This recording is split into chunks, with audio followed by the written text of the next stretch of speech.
Today we're going to be looking at graphing absolute value equations. First thing written on your note sheet and on here, it says the parent graph looks like a V with a vertex at 0, 0. So we're going to investigate that a little bit by making a table, plotting some points. So go ahead and make yourself a XY table.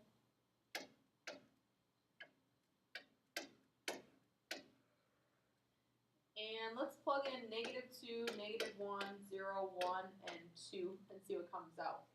If I plug a -2 in there, it'd be y equals the absolute value of -2. Absolute value is the distance that number is away from 0 on the number line. Distance is always positive. So it's 2 units away or 2 spots. So this comes out to be a +2. If I plug in a -1, absolute value of -1 is +1. Absolute value of 0 is just 0. Absolute value of 1 is 1. Absolute value of 2 is 2.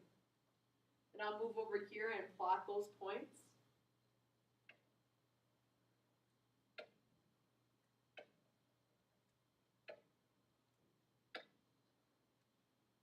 And you can see that V shape that I was talking about earlier. The vertex is this point right here. It's supposed to be on the origin. I know my line's a little off on the left side, but that's what they mean by vertex. And we'll be referring to that vertex in the problems to come. So there are other absolute value graphs besides the parent graph. What we're going to be looking at today is translations of the parent graph. So we're going to be moving that graph either to the left, to the right, up, or down. So let's try out this first problem here. It says graph the absolute value of x plus 2. And let's make a table and see if we notice anything that's going to make this a little bit easier to graph other than having to make a table. X, y, I'm going to plug in my values, -2, -1, 0, 1, 2. When I plug a -2 in there, I have the absolute value of -2 plus 2. The absolute value of -2 is a +2. We're adding on 2, so you get 4 out for our answer. Let's quickly do some mental math here. Absolute value of -1 is 1, plus 2 is 3. Absolute value of 0 is 0, plus 2 is 2. Hopefully you're also seeing a pattern developing in the y column. Absolute value of 1 is 1 plus 2 gives us 3. Absolute value of 2 is 2. Add on 2, you get 4. So notice it went 4, 3, 2, and then went back up to 3 and 4. So I'm going to plot these points. -2, +4. -1, 3. 0, 2. 1, 3, and 2, 4.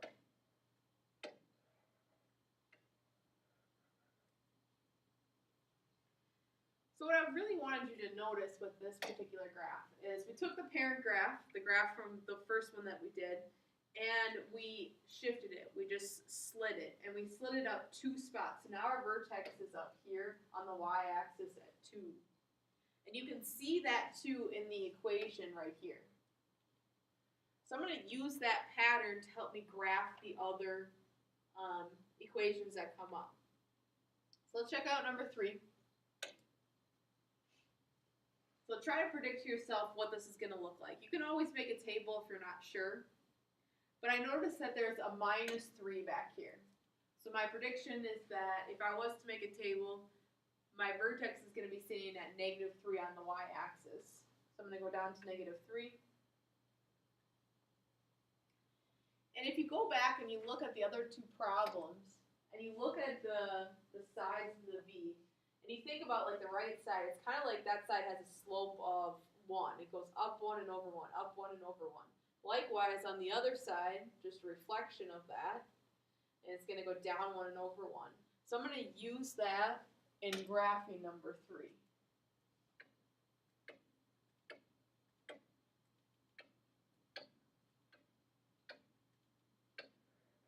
And I'll connect those to form my V shape.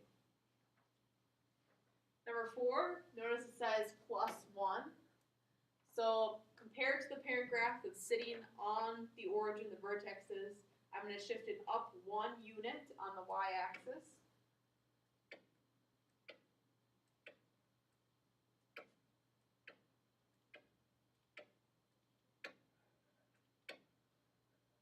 And you can see my graph.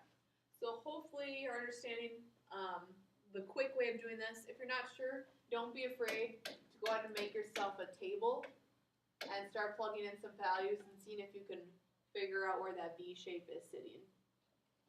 The next section on your note sheet, notice it says left, right, so that's an indication to you that we're not going to be going up or down anymore. We're going to be going left, right.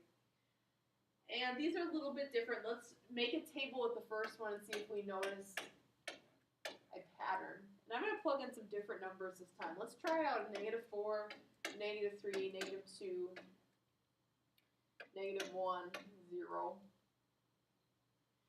Notice the absolute value signs are around everything. So it's not just around the x this time. I'm going to plug in a -4. Y equals the absolute value of a -4 plus 2. -4 plus 2 is a -2. The absolute value of -2 is +2.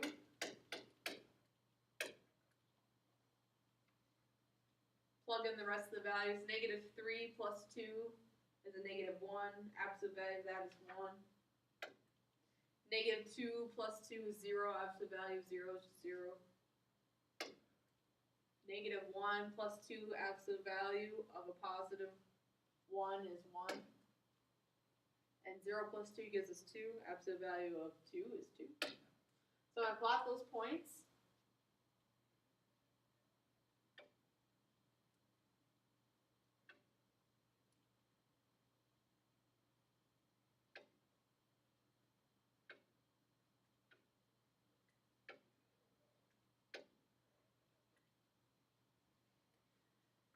So we have y equals the absolute value of x plus 2.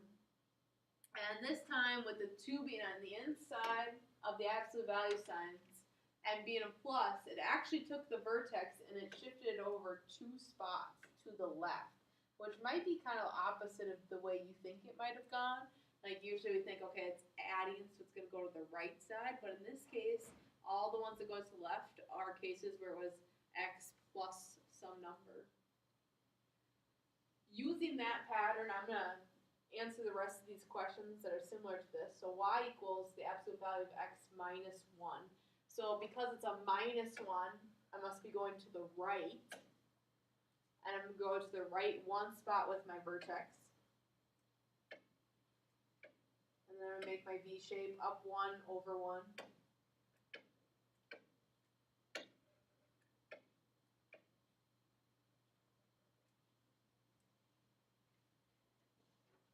Try out the next 2 problems. It says x plus 4. So adding is going to the left. So I'm going to move my vertex 4 spots to the left. Up 1 over 1, up 1 over 1.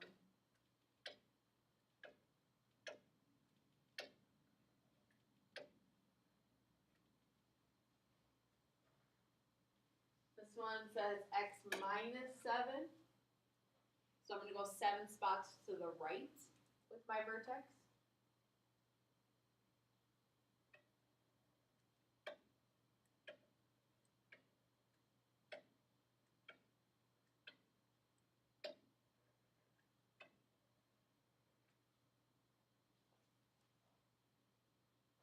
So hopefully you're pretty comfortable with this. If you're not with the trick of looking for the patterns and figuring out where my vertex is going to sit, don't be afraid to make a table for yourself.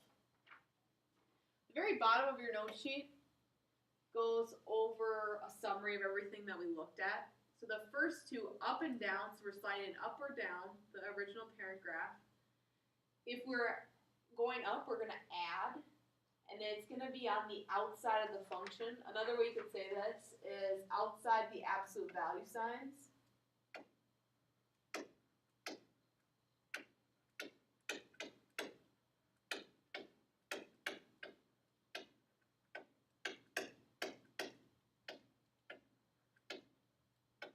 is not working very good today.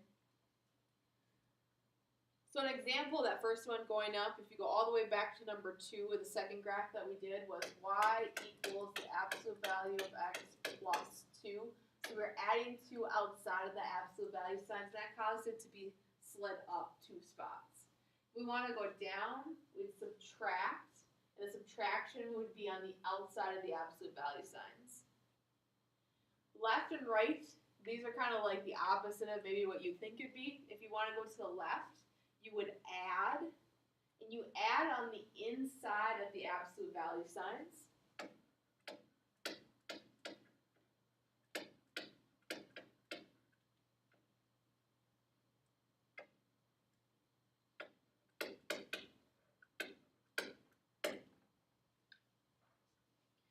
If you want to go to the right, then you're going to subtract, again, on the inside of the absolute value signs. These last couple of problems here are kind of going in reverse. So they are telling you what's happening. You have to write an equation for the translation of the parent graph y equals the absolute value of x. Say you wanted to go down 8 units. So I look at what's going down. I need to subtract on the outside of the absolute value signs. It will look something like this. Y equals the absolute value of x minus 8. Number 10, 6 units up. So if I'm going up, I'm going to add. It's got to be on the outside of the absolute value signs. Y equals the absolute value of x plus 6. Number 11, 7 units right. So if we're going right, we need to subtract, and it's on the inside of the absolute value signs. Y equals x minus 7, we're taking that quantity and we're taking the absolute value of it. Number 12, 10 units left. So we're going left, we're going to add on the inside of the absolute value signs.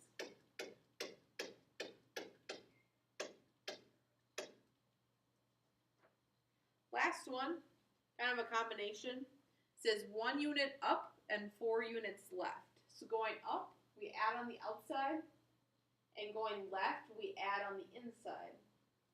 Our equation is going to look like y equals, we're going to take x plus 4, that quantity, take the absolute value, and then add 1 on the outside. This concludes the note section on graphing absolute value equals.